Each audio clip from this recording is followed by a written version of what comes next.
Emotional Liberation and Its Role in Self-Transformation by Aion Farvahar. Emotional liberation is about letting go of any negativity and doubt standing between us and the life we want to live. We need to liberate ourselves from these negativities to become the person we always knew we can be. Hi, this is Aion Farvahar. I'm glad you're here. This channel is about self-realization and honoring our life purpose and meaning. If you're interested in these topics, please subscribe to stay connected. Your support is the foundation of this channel and encourages me to create more content in the future. Today, we want to focus on emotional liberation and its role in both personal and spiritual transformation.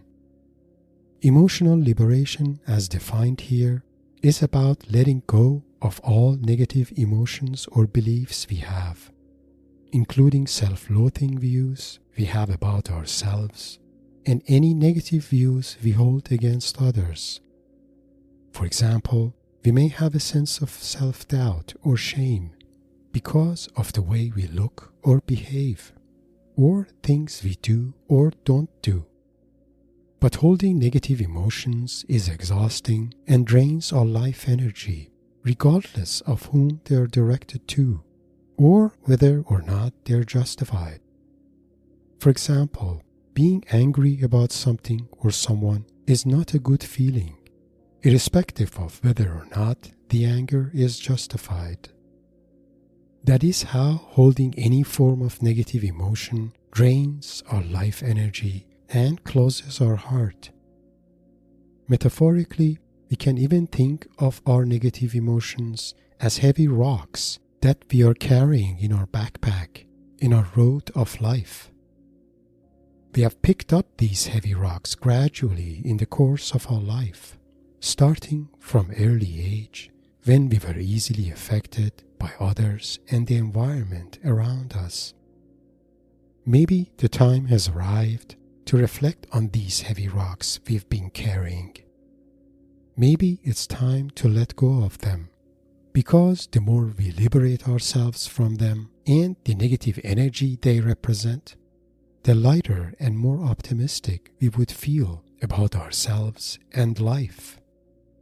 The goal of this presentation is to bring awareness to these negative emotions and provide the key to liberate from them. More specifically, we cover the following topics. What is the role of emotional liberation in self-transformation? Where do our negative emotions and beliefs come from? And how can we experience emotional liberation?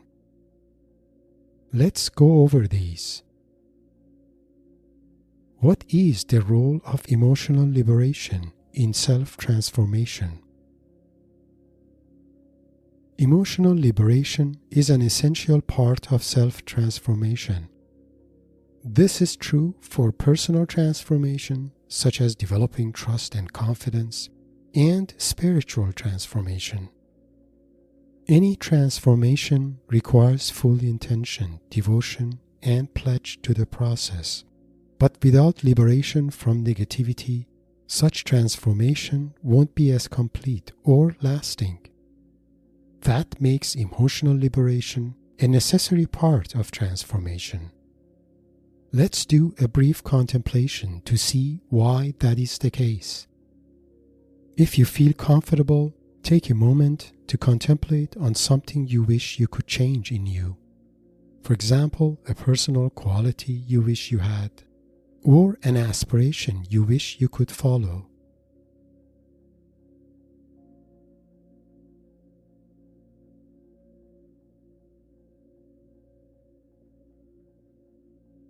Now, check to see why you don't simply do that.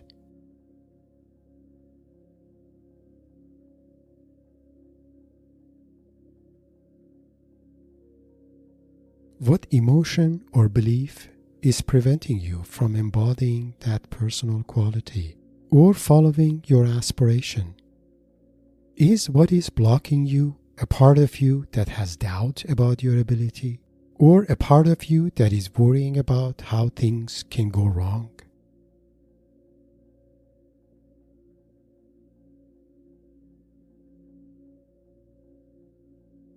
Make a note of this emotion or belief and notice how it's preventing you from inviting positive changes to your life.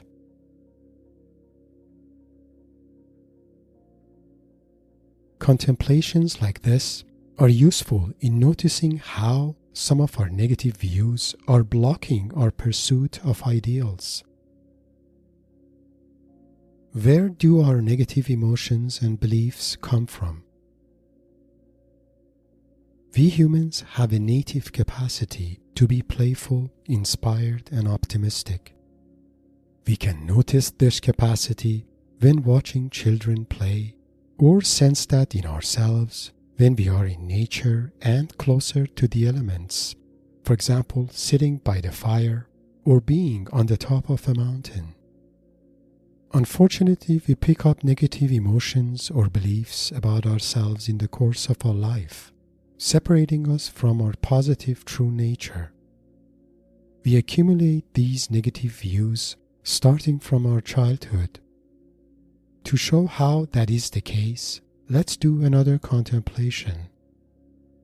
If you feel comfortable, check inside and look for a negative view you have about yourself.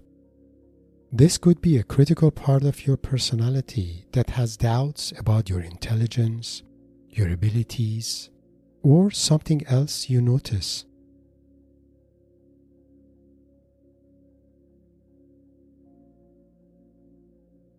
Now focus on this negative view and check whether you have noticed it before, somewhere in your past.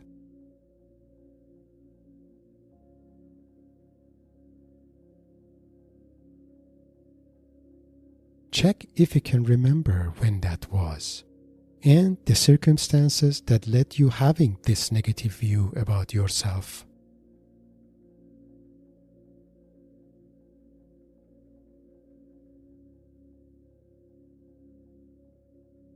Make a note of it and notice the circumstances that made you feel or believe that way.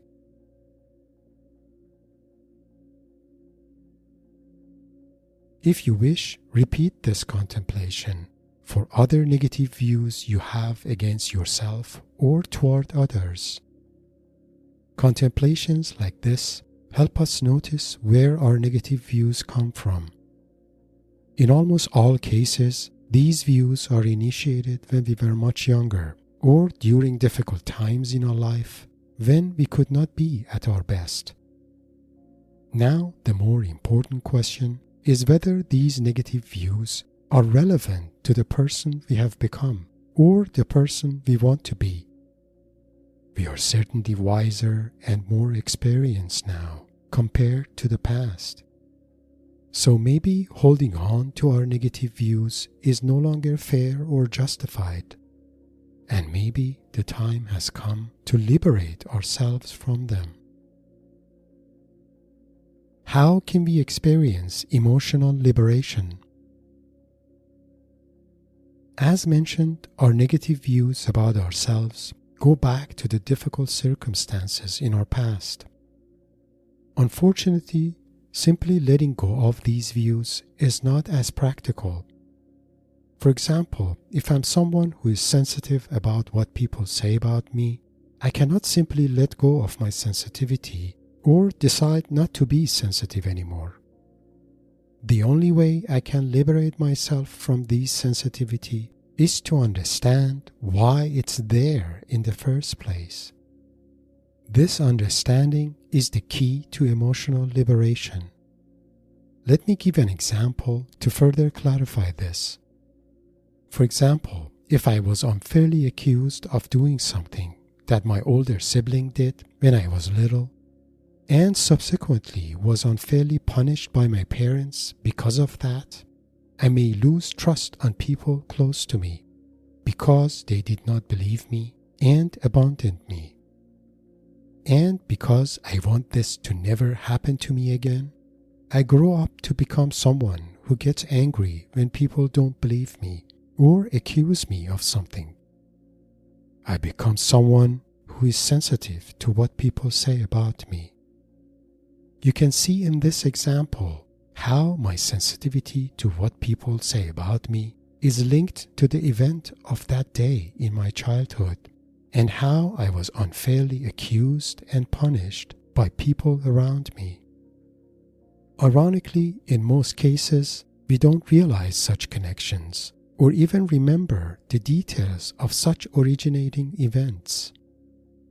But all of these can change if I can go back to that day, notice what my younger self experienced, and help him to let go of his painful emotions and liberate himself from them.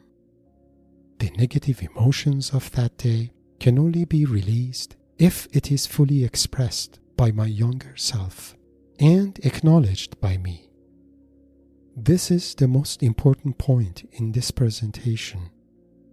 The fact that we can liberate ourselves from all negativities only when we go back to the time they came about and liberate from them at their origination.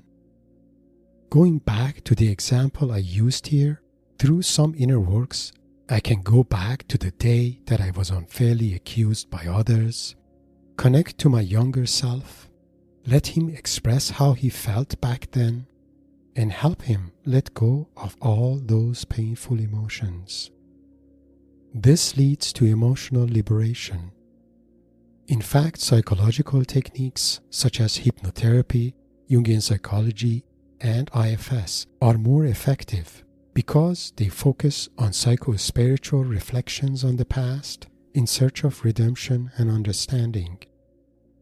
We can also compare this to the concept of soul retrieval in shamanic wisdom traditions, where a part of the soul gets trapped by negative energies clustered around an event in the past.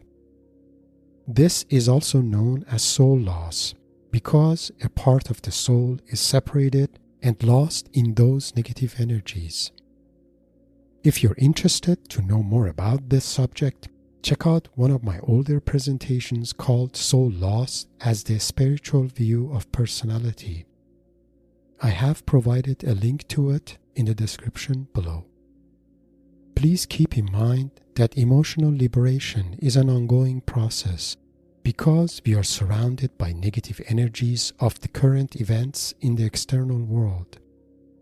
So we need to be cognizant of these energies and block them from suppressing our positive true nature. If you're curious about these negative energies and how you can neutralize them, consider watching part 3 of my older presentation on soul sovereignty. The link is provided in the description below.